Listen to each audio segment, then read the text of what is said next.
first love, history. Do you remember the first time in school you felt a light bulb going off in your brain? The first time you realized you were really getting into a topic or subject?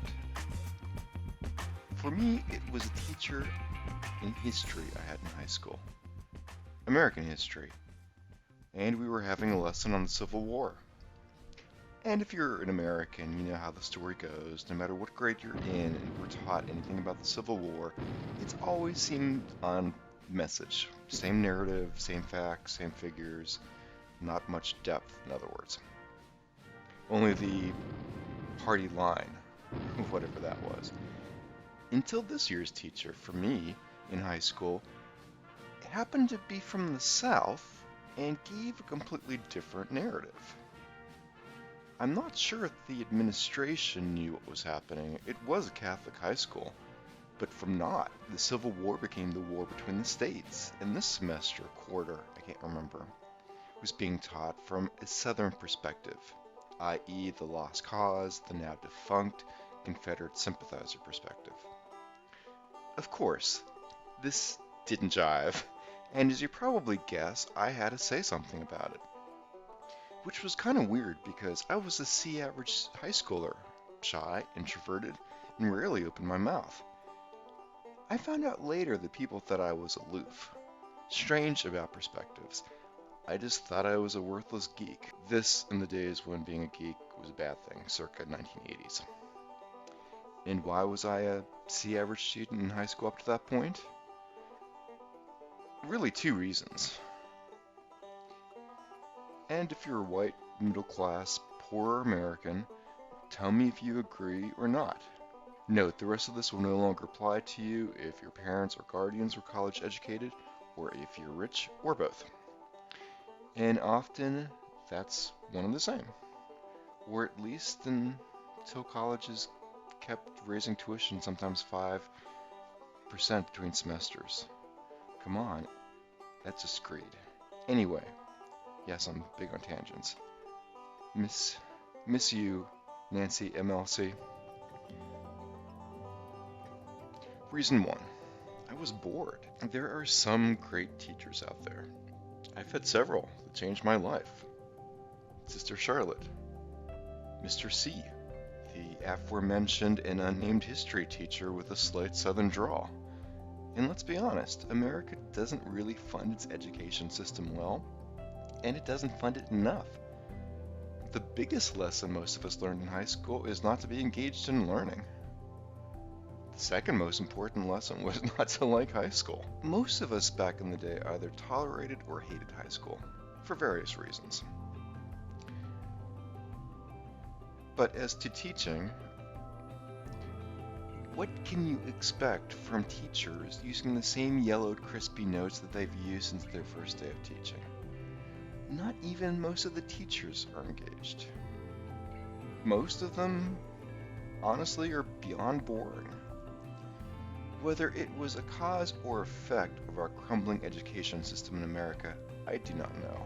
Nor do I know if it's being intentionally done that way to make us drones, workers, and consumers for the man. But I seriously suspect it is. With no liberal arts at many schools, many don't even teach script anymore. We aren't even taught how to appreciate beauty or see the world with awe.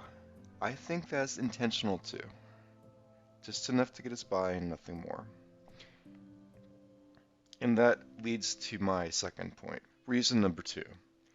I mean, really, what difference does high school make for the vast majority of Americans? Unless, and everyone should be like this, you were one of the rare few who was engaged and wanted more for yourself without the college-educated parents or wealth. If you were one of those, I salute you. You were truly a Renaissance spirit. It took me a long time to catch up to you on that score.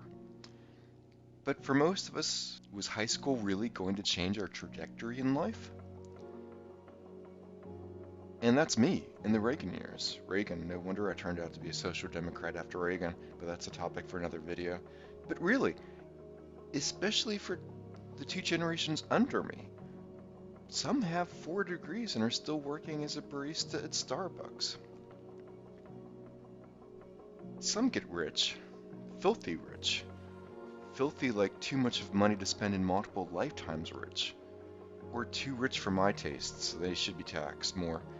But seriously, most people are probably doing the same or worse than their parents. And let's be honest, how many silent generation, baby boomers, and Gen X are still supporting their adult children? I mean, what choice do most of us really have? Getting a good job, a good paying job, for a vast amount of Americans is not going to happen in their lifetimes. And let's be honest, probably in their children's or their children's children's lifetimes. Because the richest of the rich are concentrating even more wealth and are making everything expensive and trying to take away the human rights for the rest of us, for everyone else. Watch my upcoming video, How the 1% are manipulating public opinion, society, culture, and government, coming soon. In the meantime, watch Americans Don't Like to Talk About Money. Money is related to everything, especially concentration of wealth. Everyone should see this video. And the statistics bear all this out. We're all making less than we should, and every year things are more expensive. Just look at healthcare especially. That's why we need some kind of single-payer system in America. And getting ahead is harder than it used to be, and certainly more volatile. And most of us don't get pensions or adequate or affordable health care. Most of us can't find affordable housing. And college keeps getting more and more expensive. You get the idea. What difference does it really make unless you are an all-star scholar with dreams of being more? Some of us do, and that's great. But for some, I fear that dreams are just luxuries. Was I lazy that I was only a C average student? I was fat. I'm fat now, so I can say it. I am losing weight though. Unless you have some medical condition, let's face it, most of us are fat because we eat too much and get too little exercise. Statistics bear that out too. But was I lazy? I was lazy about the things that didn't interest me. Tell me what American high schooler didn't have that attitude at one point in time or another. Or most adults for that matter. But yeah, I was a C student. Enough to pass without much effort. From my perspective, it made sense. More time to do what I wanted to do. Less time doing things I didn't. Efficiency was my motto. It was a rocky start to my ascending trajectory to the Renaissance spirit. Watch my definition of the meaning in the description below. But my future took a turn that day when I had the audacity to question a Southern sympathizer. What that means, I'll let you be the judge. Or maybe a topic for a future video. But I questioned him. He engaged me. He engaged me for the wrong reasons, maybe. Who knows? That is not to say that I condone the teaching of history from this perspective. Merely that in my particular case, it gave me the courage to be able to understand what I believed in and to speak out to an injustice that the entire class was going through. If anything, this video should prove to be a rebuke of that type of teaching. Maybe that's why I was prompted to work on the Jesse Jackson campaign for president in 1988, or why I skipped school one day to hear the Reverend speak in a town nearby, or why I got involved in politics and became the president of our college Democrats. For better, for worse, I'll let you be the judge. You don't want to hear an autobiography. My point is, my life took a different path, a new trajectory. Could I have gotten further in life? Most certainly.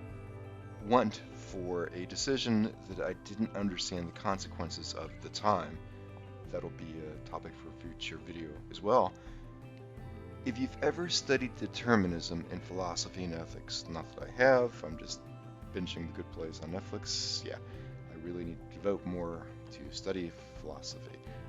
But who am I today was partly my decision. I chose to question him to myself in introspection. Not that I probably would have known the meaning of introspection at that time. That's why you go to college, kids, because even if it doesn't help you financially, it still changes you.